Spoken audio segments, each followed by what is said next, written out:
on First at 9 this Saturday the 24th of August 2024. Be vigilant. Cast your votes without being influenced or misled by survey reports, urges the Election Commission. I disagree. President affirms that he did not breach fundamental rights, reveals plans to provide more relief to the people next year. More promises. Sajith vows to cut down unnecessary expenditure. Anura plans to strengthen nexus between politicians and citizens. Dilith expresses confidence in its strategic plan. Namal reminisces on how the SLPP safeguarded Sri Lanka during the crisis. Assured, Colombo Port City is free of money laundering, affirms the Port City Economic Commission. ඔබේ විශ්වාසය දෙනු සෙන්සුරයින් දැන් ළඟම ඇති ෆාමසියෙන් ලබාගත හැක. This is Ada Derana First at 9, live from Studio 24 in Colombo. Good evening and welcome to Ada Derana First at 9. I am Aditya Dirisinghe joining you live with the latest in Sri Lanka and around the world.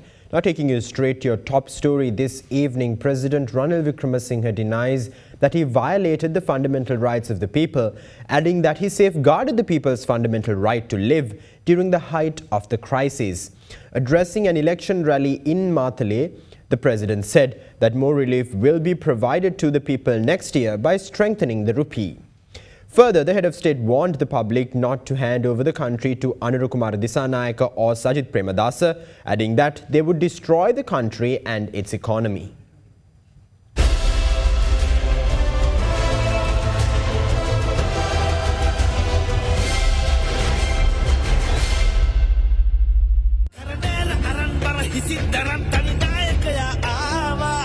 An election campaign rally under the theme Puluwang Sri Lanka, pledging support to President Ranil Wickremesinghe, was held this afternoon in Dambulla.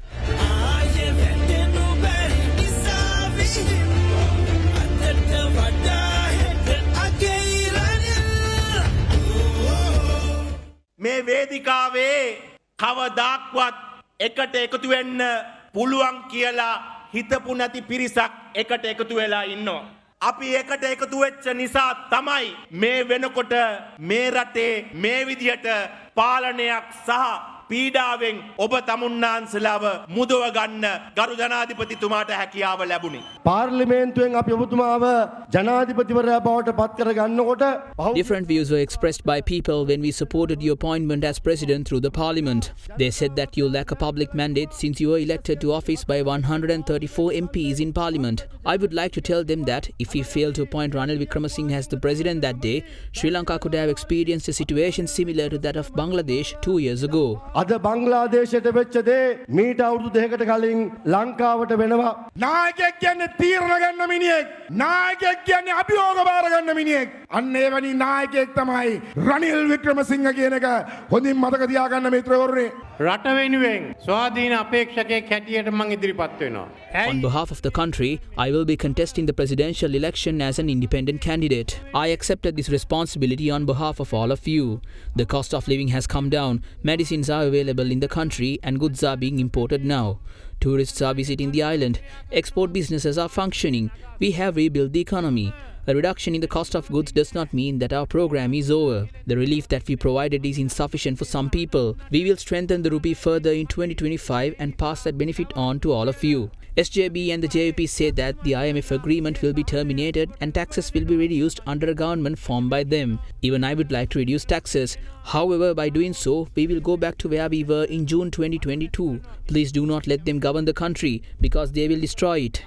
Let's protect this country. We can solve these problems within another 3 years and move forward. What did they do during this period of time? Ranjit Madhum Bandara and Harini Amursurya filed a lawsuit seeking an order urging the government to hold local government elections in 2023. How can I spend 8 billion rupees for an election when I need those proceeds to fund public initiatives? All of you wanted to live. However, they wanted to create chaos in the country. Could we have achieved this progress if we had focused on elections for a period of 3 to 4 months? The court orders said that I violated fundamental rights. I did not violate any fundamental rights. I protected the people's fundamental right to live. If a decision is delivered against me, I am ready to face it on behalf of all of you. මට විරුද්ධව තීන්දුවක් දෙනවා නම් ඔබ වෙනුවෙන් මං ඒකට මුහුණ දෙන්න ලෑස්තියි කියලා මං කියනවා. Horizon Campus 2024 Intake 2. Register now. Crunchy goodness for hunger on the go. Samag Janabalawek's presidential candidate and leader of the opposition Sajith Premadasa assures to implement a series of programs to develop the country and enhance the livelihoods of the people by cutting down unnecessary expenditure of the government. Addressing a gathering today, Sajith Premadasa highlighted that a new act will be passed to strengthen the retired community of the country. Another election rally in support of the presidential candidate of the Samag Janabalaweke opposition leader Sajith Premadasa was held in Derana.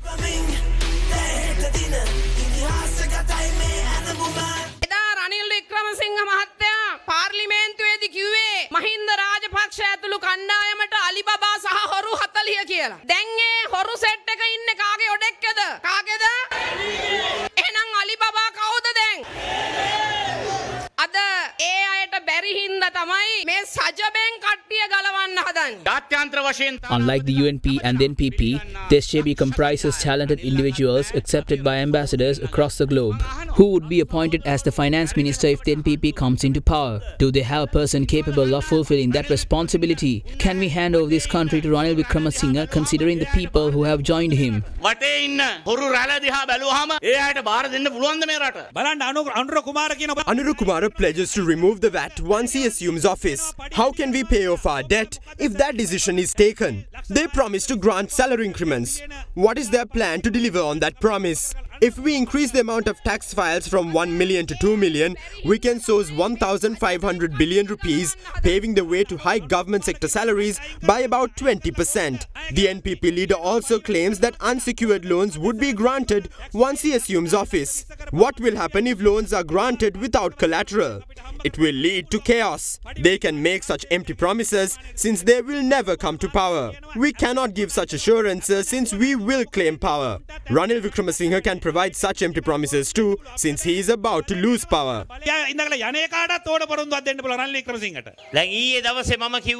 Yesterday, I pledged to establish a commission with full powers to grant a salary to public sector employees that can accommodate their standard of living. Additionally, the basic salary of state workers would be raised by 24%. We will also increase the monthly living expense allowances, which currently stand at 17,800 rupees to 25,000 rupees. The limit for tax exemption will be maintained as it is. At the moment, 6% to 36% of public sector workers pay taxes. We expect to bring that figure down to a threshold of 1% to 24%. Now let me reel once more on our relief package to the retired. The allowances given to elderly citizens will be raised from 3,000 rupees to 5,000 rupees. The interest rate would be increased to 15%, which will increase the value of your savings. Insurance schemes will also be provided to those who retired before 2016. A new act will also be passed to strengthen the retired community of the country. Through the One Rank One Pay initiative, we aim to bolster the privileges of our war veterans, police officers and officers of the Civil Defence Force. Measures will also be taken to resolve the issues pertaining to the pensions of school teachers. These are some of the many proposals and plans of our party. Some question whether we have sufficient funds to commence these projects. Yes, we do. Initially, we will cut down all the unnecessary expenses of the country. We will start by reducing the expenses of the president. I will not become a president who burdens the country. I will not tolerate corruption, fraud and theft under my tenure. I assure you that I will punish those who led the country towards destruction. I will definitely keep my word. Ranasinghe Premadasa මගේ දිවංගත පියාණන්ගේ නාමෙන් කියන දේ අනිවාර්යෙන්ම කරනවාමයි කියන එක මම ඔබ සියලු දෙනාටම ප්‍රකාශ කරනවා. Crunchy goodness for hunger on the go. චන්දුරුසුමේ කාගෙත් මන අපේ සිග TV සඳහා සුපිරි deal. Now, leader and presidential candidate of the National People's Power, Anura Kumara Dissanayake, claims that he will ensure meritocracy during his tenure as president. He made that revelation at an NPP rally in Balangoda today. Another rally of the National People's Power's presidential campaign was held today in Balangoda under the patronage of the party's presidential candidate, Anura Kumara Dissanayake. The country has collapsed completely, but we guarantee that we will start to develop this country step by step after 21st of September. How do we do that? First of all, the nexus between the politician and the citizen should be strengthened. Firstly, we will inspire a political reformation to earn the trust of the voters who didn't vote in our favor. We will set that example. For a long time, we were governed by governments that were built upon families, relations and friends. However, under an NPP-led government, we will only give positions to those who are qualified for the job. We will not consider political connections or family relationships. Don't we need a government like that? We are attempting to build a rich country.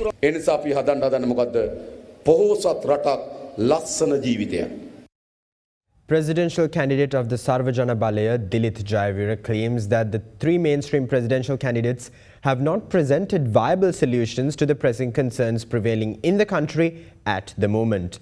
He made those remarks while inaugurating his new election campaign titled Gedarata Payana Tharuwa today. The Sarvajana Balaya Alliance's presidential candidate Dilith Jayavira commenced his election campaign titled Gedarata Payana Tharuwa today with the aim of covering 14,022 Gramaneladari divisions across the country. During this weekend, the Sarvajana Balaya Alliance plans to cover 2,000 rural areas starting from Colombo. Inaugurating the campaign, presidential candidate Dilith Jayavira visited Kirulapana today. He was accompanied by several key members of the Sarvajana Balaya Alliance, including its vice chairperson Anuradha Yahampath.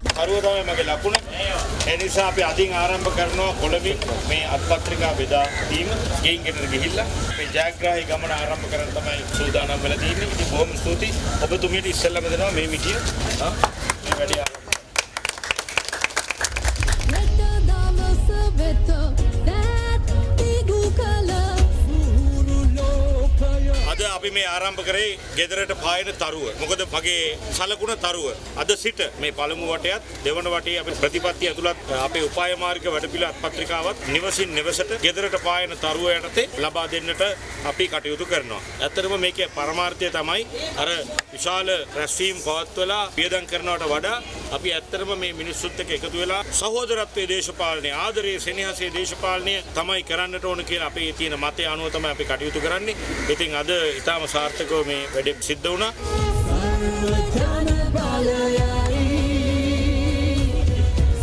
Afterwards, presidential candidate Dilith Jayavira made his way to Blue Mandal and Kiribatgoda.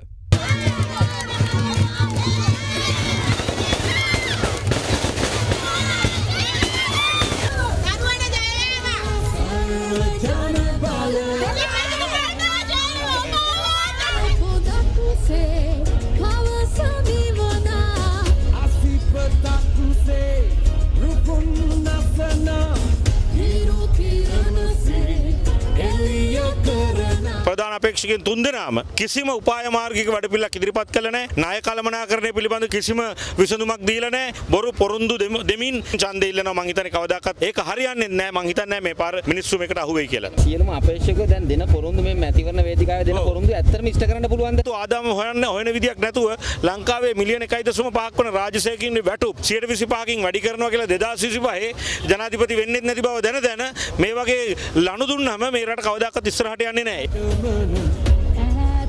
Subsequently, presidential candidate Dilith Jayavira visited Mathugama, where he met MP Jayantha Samaravira and several other political affiliates and well-wishers.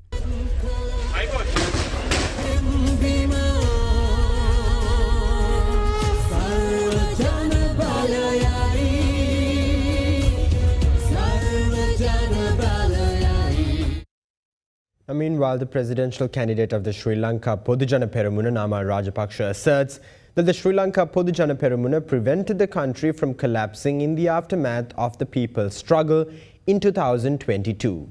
He made those remarks at Dewlapitiya today.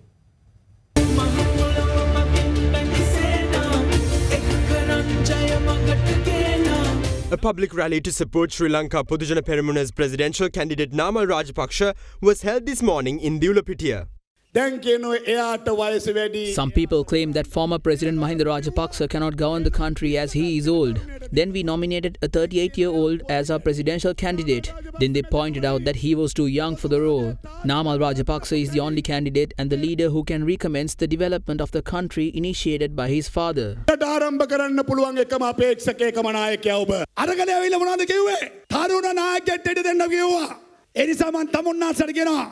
Namal Rajapaksa මැතිතුමා කියන්නේ එදා නාමල් නෙමෙයි ඒ පරිණත භාවය අද නාමල් රාජපක්ෂ මැතිතුමාට ලැබිලා තියෙනවා මං ජනාධිපතිතුමාගෙන් ඉල්ලුවා ජනාධිපතිතුමා කිව්වා නාමල් තව කල් තියෙනවා ඔබතුමා කිව්වා ඒක අදත් මේ කෑ ගහලා මොර ගහලා ඉල්ලන්නේ ඔබතුමාගෙන් නාමල් රාජපක්ෂ අවුරුදු 38 තරුණයා ලෝක ඉතිහාසයේ පළවෙනි වතාවට මේ රටේ ජනාධිපති කරගන්න ඒ ආශිර්වාදය දෙන්න කියන එක විතරයි ඒක විතරයි අපිට ඕනේ. COVID-19 වසංගතය ආවා. Many developed nations collapsed during the outbreak of the COVID-19 pandemic.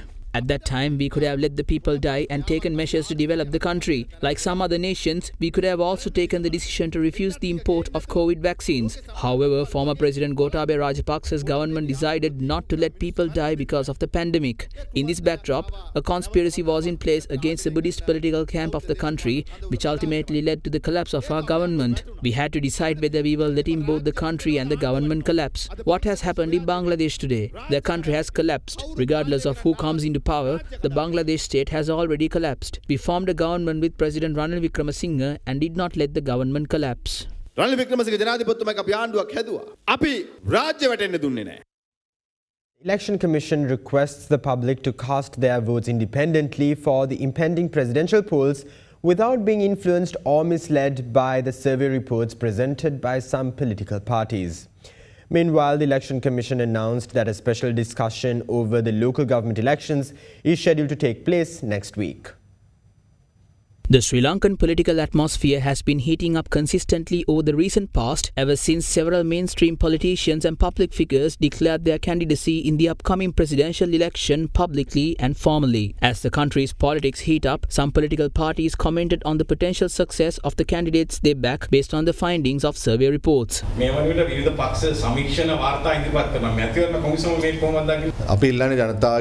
advise the general public to not count on these various survey reports since the actual survey, the presidential election, will be held on the 21st of September. Therefore, we request the people not to be deceived by the survey reports put forward by various political parties. Voters should cast their votes independently without being compelled to change their decisions based on these surveys. Meanwhile, the Election Commission announced that a special discussion regarding the local government elections is scheduled to take place next week. Chairman of the Election Commission, RMAL Ratnayaka, pointed out that several candidates nominated for the local government elections have left the country by now, while several others have already passed away. The Commission further highlighted that it is difficult to allocate sufficient funds for the local government elections, as all other funds except the initial expenses incurred for the local government polls have been reimbursed to the Treasury. Star dishwasher Dali Tel Indul Pahasuwen Sede. Star dishwasher magic tub එක.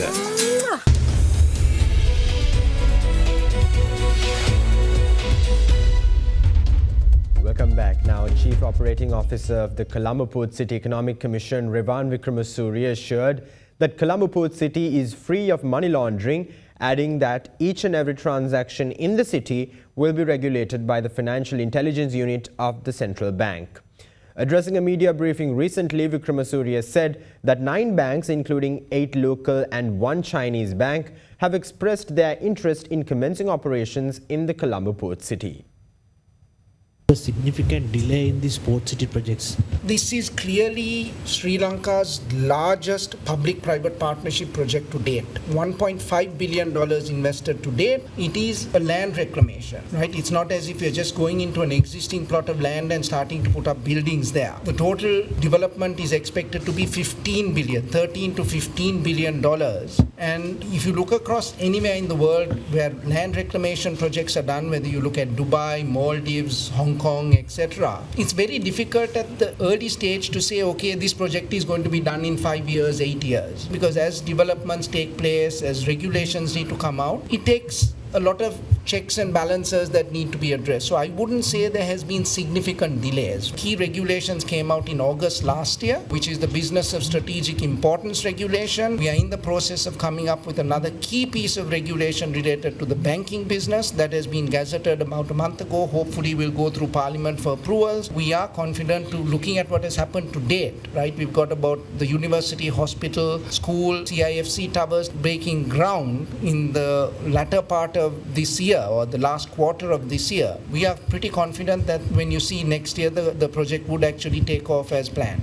There was a statement by the US ambassador, I think a couple of years ago, that Port City could be used for money laundering. How far that has an impact on marketing? Okay, so I can't comment on the reference made by the ambassador because I haven't heard of that and I'm not aware of that. But the banking system that is going to operate within the port city sits clearly under the purview of the central bank. And if you look at the regulations that were recently passed, it is a central bank that would continue to supervise and regulate the banks that are operating or any financial institution that's operating within the Colombo port city. There cannot be any special money laundering activities. Regulator or the body that adheres or administers the regulations that govern money laundering is the Financial Intelligence Unit. And again, when you look at the regulations that have been passed, clearly state the FIU, the Financial Intelligence Unit, having oversight and having the necessary powers to go in and look at and review all transactions that take place through any financial institution operating under the Colombo Port City Economic Commission Act. With the new financial regulations being approved, have you got any application from banks to set up in the port? There are about 8 banks that have actually shown interest to be licensed under the Colombo Port City Economic Commission Act, and given that the regulations have now been passed, we would be actually discussing that with the central bank. The license to do banking business within the port city is also issued by the Minister of Finance in consultation or with the concurrence of the Central Bank of Sri Lanka. There are 8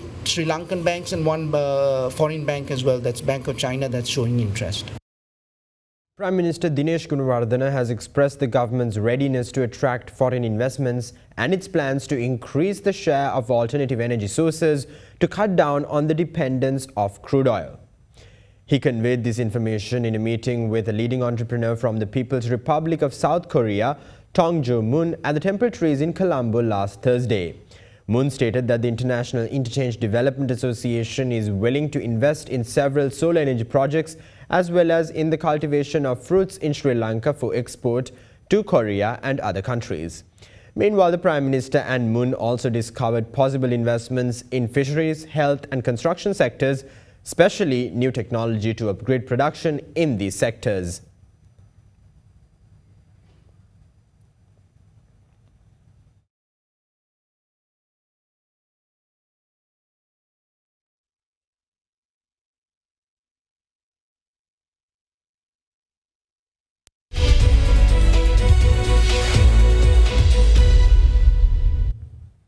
And now let's take a look at some corporate news in brief.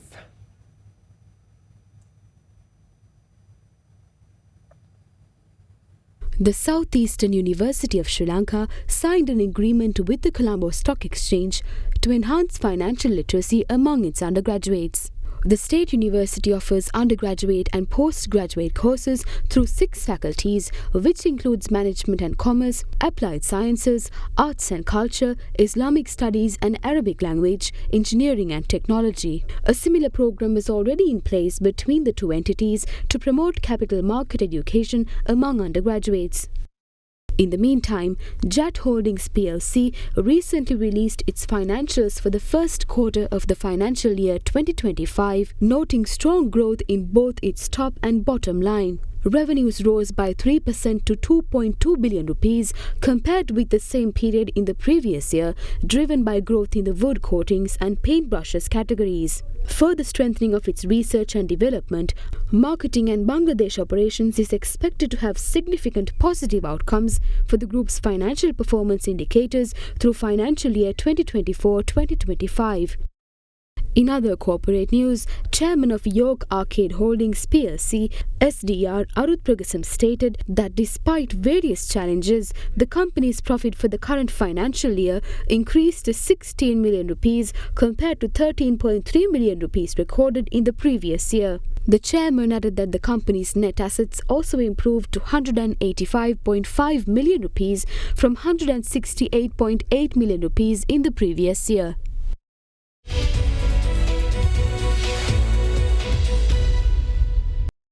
And with that, we wrap up tonight's edition of Ada Derana First at 9. Stay in touch with us on www.adaderana.lk for the latest developments around the clock. Thank you. Have a great night.